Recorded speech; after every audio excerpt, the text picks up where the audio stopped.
The United States calls it Operation Epic Fury. Israel calls it Operation Roaring Lion. And within hours, the regional balance of power shifted. This is what we know for sure, what remains unclear, and where this conflict is most realistically heading next. The strike. Operation Epic Fury began on Saturday, February 28, 2026, at approximately 9:45 a.m. local time in Tehran. That timing matters. Modern air campaigns almost always start at night, but this one didn't. The strikes were launched in broad daylight, a deliberate tactical choice meant to ensure senior Iranian leadership would be inside government buildings, not in private residences or underground shelters. According to US and Israeli officials, this was not a warning shot. It was a decapitation attempt. Within the first 24 to 48 hours, US Central Command and Israeli Defense Forces confirmed strikes on over 1,500 targets across Iran. Explosions were reported and independently confirmed in multiple major cities, including Tehran, Qom, Kermanshah, Karaj, and Khorramabad. The most significant strike hit Tehran's Pasteur Street district, the heart of Iran's political and clerical power. That attack killed Iran's supreme leader, Ayatollah Ali Khamenei, along with several members of his family. Israeli and US intelligence coordinated the strike, targeting not just Khamenei himself, but the institutions designed to replace him. Buildings linked to the Assembly of Experts, the body responsible for appointing a new supreme leader, were hit. National security headquarters were struck. The presidential complex was also targeted. This was not just about removing a man, it was about breaking the succession system. At the same time, the US and Israel launched widespread strikes against Iran's nuclear facilities, missile production sites, IRGC command centers, and naval assets. President Donald Trump announced the operation publicly, listing 4 objectives.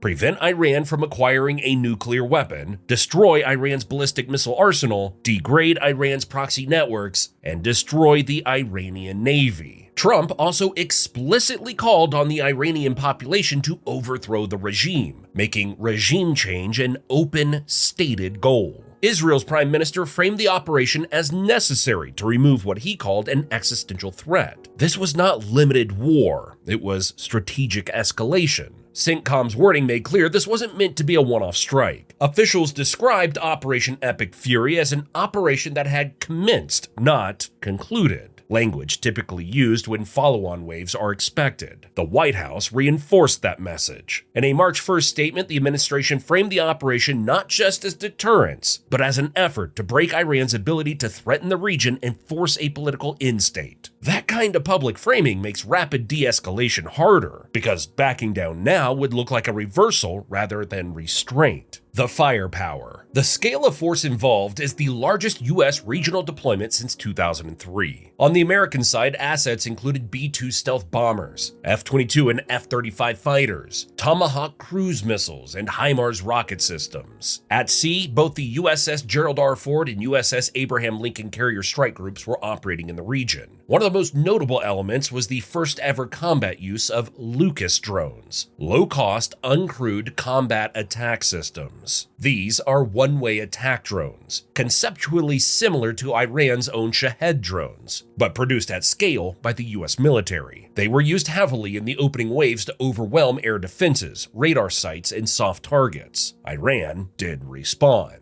The Islamic Revolutionary Guard Corps launched hundreds of missiles and drones at US and allied bases across the region. Targets included Al Udeid Air Base in Qatar, Al Salam in Kuwait, Al Dhafra in the UAE, and the US 5th Fleet Base in Bahrain. Regional air defenses, Patriot and THAAD systems intercepted many incoming weapons, but not all. Pete Hegseth confirmed 4 U.S. service members killed and 4 seriously wounded as a result of Iranian counterattacks. Additional details also emerged about the naval side of the operation. According to U.S. officials, American forces destroyed at least 9 Iranian warships in the opening phase, tying the strikes directly to preventing Iran from turning the Strait of Hormuz into an economic pressure point. Iranian naval units reportedly attempted to broadcast warnings claiming the strait was closed, even if they lacked the capability to fully enforce it. The signal itself mattered, showing Iran's intent to threaten global shipping rather than win a naval fight outright. The effects were immediate. Regional airspace disruptions and flight cancellations stranded civilians across the Gulf, underscoring how quickly military escalation spills into everyday life beyond the battlefield. Inside Iran, the Iranian Red Crescent reported 555 deaths as of March 2nd, with thousands more injured. Most casualties are tied to IRGC units in military infrastructure, confirming that the initial waves heavily degraded Iran's conventional military capabilities. What's unclear? Despite the scale, the fog of war is real. Several major claims remain unverified. Iranian media reported that a U.S. naval support vessel was hit. The Pentagon has not confirmed this, and no visual evidence has emerged. Following Trump's call for an overthrow, there are scattered reports of civilian movement and unrest inside Iran. However, heavy bombardment and disrupted communications make it impossible to confirm if a coordinated uprising is actually taking hold. At the same time, information warfare is muddying the waters. Regional media has reported strikes on symbolic and civilian locations, including the residence of former President Mahmoud Ahmadinejad, whose status remains unknown. There are also conflicting claims about a deadly strike on a school in Manab, with the Iranian Red Crescent blaming allied forces, while emerging rumors suggest it may have been hit by an errant IRGC missile. These reports may prove accurate, exaggerated, or entirely false, but they highlight how quickly the battle for the narrative becomes part of the war. What is clear is that Iran's leadership structure is broken, but not replaced. There is no confirmed successor to Khomeini. The institutions designed to manage transition were directly targeted. That creates instability, but not necessarily immediate collapse. One reality already taking shape is that Iran does not need a single decisive military victory to inflict massive damage. Its fastest tools are spread out asymmetric retaliation, pressure on bases, proxy attacks, and airspace disruption, rather than a direct head-to-head showdown. That is exactly why global attention has shifted to the Strait of Hormuz. Iran doesn't need to fully close it to cause harm. Simply making it dangerous raises insurance costs, disrupts global shipping, and injects panic into global energy markets, giving Tehran immense leverage even without total control. The three scenarios. Based on this current damage and known Iranian doctrine, there are three realistic paths forward. Scenario 1, internal collapse. With Khomeini dead and the assembly of experts crippled, Iran faces a succession vacuum. This could trigger a power struggle between IRGC hardliners, clerical factions, and political moderates. That fight could turn violent. In the most extreme version, the Islamic Republic collapses entirely into civil conflict. This is what Washington appears to be betting on, but it's also the least predictable outcome.